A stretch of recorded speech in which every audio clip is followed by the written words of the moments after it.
Good morning class 9। आज हम लोग प्रेमचंद द्वारा रचित हिंसा परमो धर्म नामक कहानी को पढ़ेंगे। प्रस्तुत कहानी के रचनाकार मुंशी प्रेमचंद जी हैं, जिनकी जीवनी मैंने तुम्हें नीचे दी हुई।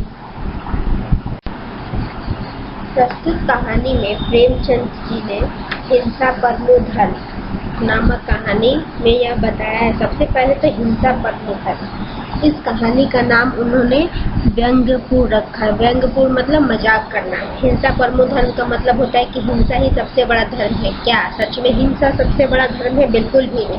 तो यहाँ व्यंग्य के रूप में इस कहानी का शीर्षक रखा गया है। यहाँ पे जामिद नामक एक आदमी है, इसी के ऊपर यह कहानी बताई गई है, जो कि एक मुसलमान है। वह इतना भोला भाला था जामिद कि वह दिन भर काम करता रहता, वो भी अपना काम नहीं, दूसरों का काम। उसकी ना किसी से दोस्ती थी ना दुश्मनी। जरा सा किसी से हंसकर कोई उससे बोल दिया तो वो इतना उसके लिए खुश हो जाता था कि उसके लिए कोई भी काम करने को तैयार हो जाता था, और गांव के सभी लोग उससे काम करवाने में मजा आता था।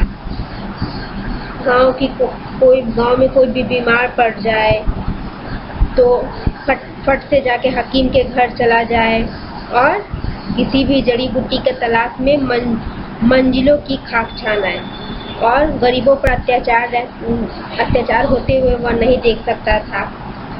उसके बाद ऐसे सैकड़ों ही मौके उसके सामने आ चुके थे। कांस्टेबल आए दिन उनकी छेड़छाड़ होती रहती थी, इसलिए लोग उसे बटॉम मतलब बिना मतलब का, जिससे कोई मजाक करता रहता है, पागल समझता है, उस तरीके का समझते थे। लेकिन कोई इसके भोलेपन को ना समझता था। अगर कोई सिर पर भारी बोझ ले रहा है तो वो उसका सिर का बोझ अपने सर पे ले लेता था। कहा जाए तो उसका फायदा सभी कोई उठाता था, लेकिन कोई उसका उपकार तक न मानता था, और यहाँ तक कि वो रोटियों के लिए भी दूसरे का मोहताज था। आखिरकार जब लोगों ने बहुत धिक्कारा कि तुम जीवन अपना नष्ट कर रहे हो, दूसरों के लिए मर रहे हो, कोई तुम्हें पूछने वाला नहीं है। अगर एक दिन बीमार पड़ जाओ तो कोई तुम्हें पानी भी ना पिलाए, और तुम सबकी मदद करते रहते हो। तो एक दिन सबकी बातें सुनकर वह उठा और एक तरफ निकल पड़ा। 2 दिन बाद वह शहर पहुंचा। शहर बहुत बड़ा था। वहां के जो महल थे आसमानों की बातें कर रहे थे। सड़क चौड़े और साफ थी। बाजार बहुत ही भीड़ भाड़ वाली थी। मस्जिद और मंदिरों की संख्या अगर मकानों से अधिक न थी तो कम भी न थी। मुसलमान लोग एक चबूतरे पर नमाज पढ़ लेते थे। हिंदू एक वृक्ष के नीचे पानी चढ़ा दिया करते थे। नगर में धर्म का यह महात्म्य देखकर, यानी कि उसके गांव में मुसलमान सिर्फ चबूतरे पे ही नमाज पढ़ लिया करते थे, और किसी भी पवित्र पेड़ के नीचे हिंदू पानी डाल दिया करते थे। लेकिन शहर में आके धर्म के नाम पर इतने बड़े बड़े मंदिर और मस्जिद देख के वह बहुत ही आश्चर्यचकित हो गया। वह सोचने लगा कि ये लोग कितने ईमान के पक्के और सत्यवादी हैं, इनमें कितनी दया होगी। खुदा ने इतना इन्हें माना है, तभी ना यहाँ इतने बड़े बड़े मंदिर और मस्जिद है। यहाँ तक कि सभी प्राणी, यानी कि वो इतना भोला था कि सभी मनुष्यों को देवता के समान समझता था। एक दिन घूमते घूमते सांझ हो गई। वह एक थककर मंदिर के चबूतरे पर जा बैठा। मंदिर बहुत बड़ा था। उसका ऊपर सुनहला कलश चमक रहा था। जगमोहन पर, यानी कि सामने का जो चबूतरा था, उसको संगमरमर के पत्थर जड़े हुए थे, मगर आंगन में जगह जगह गोबर कूड़ा पड़ा हुआ था। जामिद को गंदगी से चिढ़ थी, इसलिए वह झाड़ू खोजने लगा ताकि वह उन झाड़ू से उस गंदगी को साफ कर दे। और उसने झाड़ू न मिलने के बाद अपने हाथों से ही चबूतरे को साफ करना शुरू कर दिया। जरा सी देर में भक्त जमा होने लगे। उन्होंने जामिद को चबूतरा साफ करते हुए देखा तो आपस में बात करने लगी कि यह तो मुसलमान है, यह सफाई क्यों कर रहा हो, जरूर ये कोई सफाई वाला होगा। कोई बोला कि यह कहीं का भेदिया तो नहीं जो इधर की बात उधर पहुंचाए। फिर सब बोल रहे हैं कि नहीं, कहीं गोबर के लालच से सफाई कर रहा होगा। तब वह बोलता है कि मैं परदेसी मुसाफिर हूँ साहब, मैं गोबर लेकर क्या करूँगा। ठाकुर जी का मंदिर देखा तो यहाँ आकर बैठ गया। तो सब बोलते कि तुम तो मुसलमान हो। तो बोलता है कि ठाकुर जी तो सबके हैं, क्या हिंदू क्या मुसलमान। अगर कोई भी उन्हें सच्चे दिल से मानेगा तो कोई हिंदू मुसलमान का कोई भेद नहीं है, भगवान सबके लिए समान है। तब वहाँ के जो लोग थे वो बोलते हैं कि यह तो बहुत बेवकूफ़ है, देहाती है, चलो इसे फांस लिया जाए। फांस लेने का मतलब होता है कि इसे बहकावे में लेकर यहाँ पे काम करवाया जाए।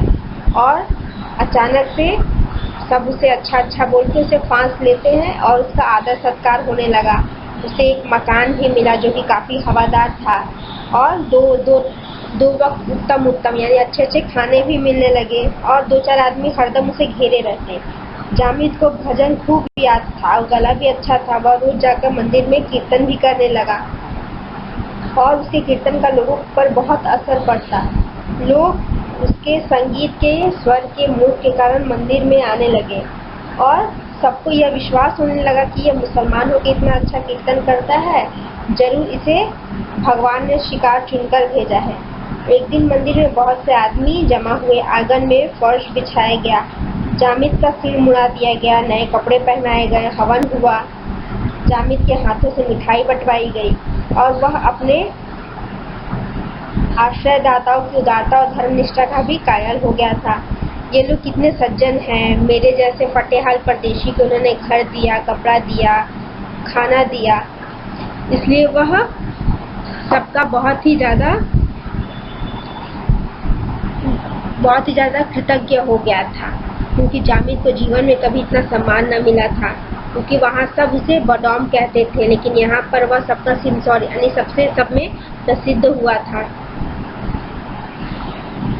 और पत्रों में यह समाचार निकला कि एक बड़े आलिम मौलवी साहब की शुद्धि हुई है। सीधा साधा जामिद इस सम्मान का रहस्य नहीं समझता था कि यह लोग ऐसा क्यों कर रहे हैं। उसे तो यह सम्मान के स्वरूप में समझता था।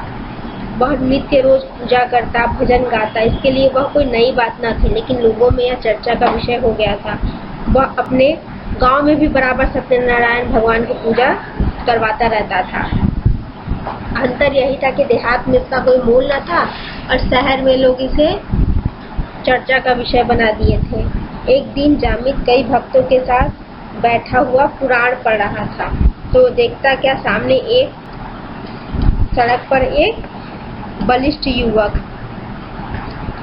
युवक माथे पे तिलक लगाए, जनेऊ पहने एक बूढ़े दुर्बल को मार रहा था। अब जनेऊ पहनना और माथे पे तिलक लगाना ये किस धर्म का प्रतीक है आप सबको पता है, यह हिंदू धर्म का प्रतीक है। आगे की कहानी अगले भाग में मैं बताऊंगी।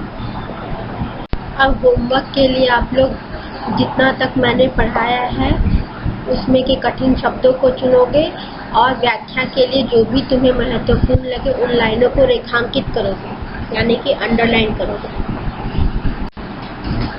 थैंक यू बच्चों। अब इससे संबंधित अगर कोई भी संदेह आप लोग को है तो उसे मुझे नीचे दिए गए ईमेल एड्रेस पे अगले दिन दोपहर 1:40 के अंदर सेंड करोगे।